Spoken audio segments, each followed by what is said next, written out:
Marlin leads.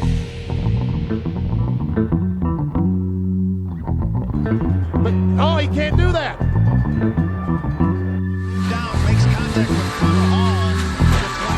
The 22.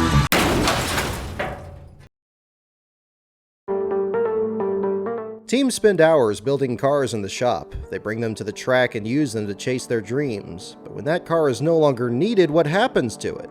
Race cars and their craftsmanship live on, sometimes for a lot longer than realized. Like individual drivers have stories, so do the cars themselves. They go back to the track for decades, their accomplishments carried with them. Sometimes they fade away in front of everyone. There's a lot of history hidden under the sheet metal.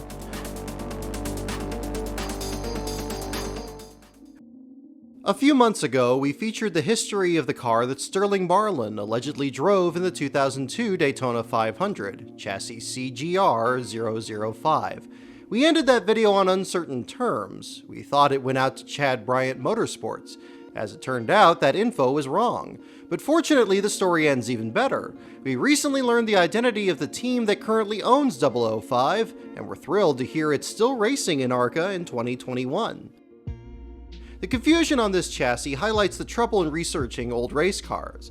Because NASCAR doesn't require the chassis number to be listed on entry lists, a fair amount of detective work is needed to find their true history. A lot of the info for chassis numbers comes from websites like JSki or Ultimate Racing History. Teams would often announce their chassis selection in a press release before the race. For us, finding the history of chassis 005 took a few steps to nail down. While we couldn't find a race preview for Sterling Marlin from either the 2001 or 2002 Daytona 500s, we were able to find one for the 2003 race. This confirmed that he drove chassis 005 during Speed Weeks in 2003, and other previews showed he raced it again several times until 2005. But was this the same car Marlin drove in 2001 or 2002?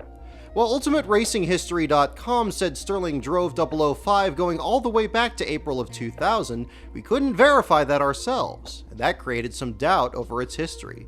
Even the current team wasn't positive it was the same car Sterling drove in the 2001 Daytona 500.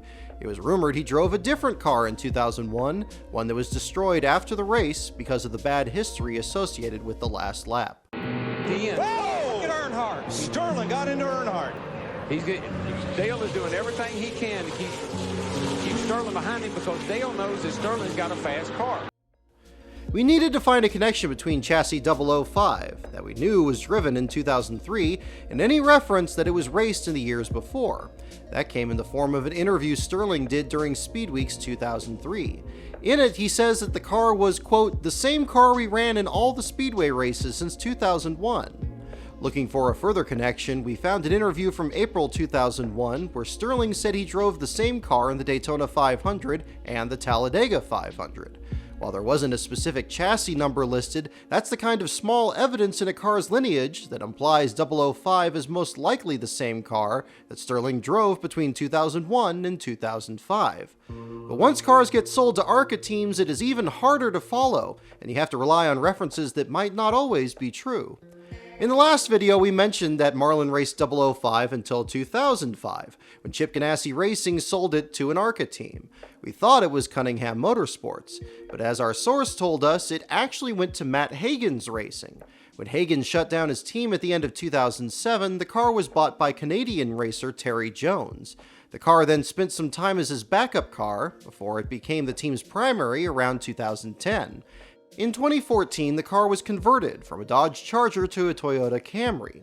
In 2015, Jones merged his team with Mark Rette to create Rette Jones Racing. On February 18, 2017, 005 once again led a race at Daytona.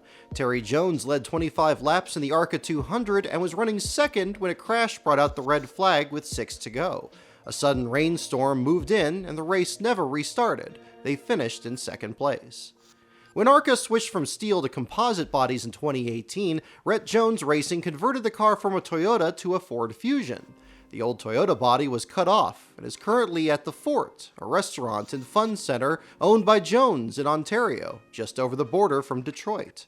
The roof is still original Dodge sheet metal put on by Ganassi. In 2018, the new Ford was driven by Grant Quinlan at Daytona in their only race of the year. In 2019, Quinlan again drove the car to very strong runs. He finished 3rd at Daytona and 9th at Talladega.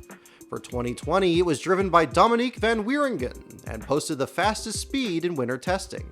After running in the top 5 early in the race, they were taken out in a crash on lap 39. Here is that major incident with major carnage entering turn 1. In 2021, Rette Jones Racing will enter 005 again in the Arca race at Daytona. It will be driven by Brittany Zamora.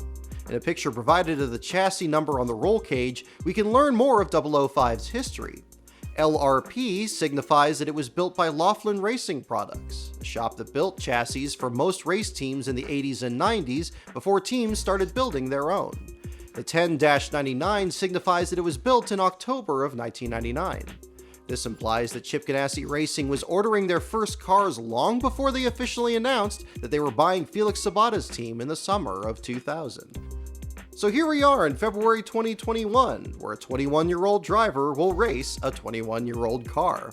The chassis is several years older than some of the drivers it will compete against. It just goes to show that a well-built and maintained car is truly ageless.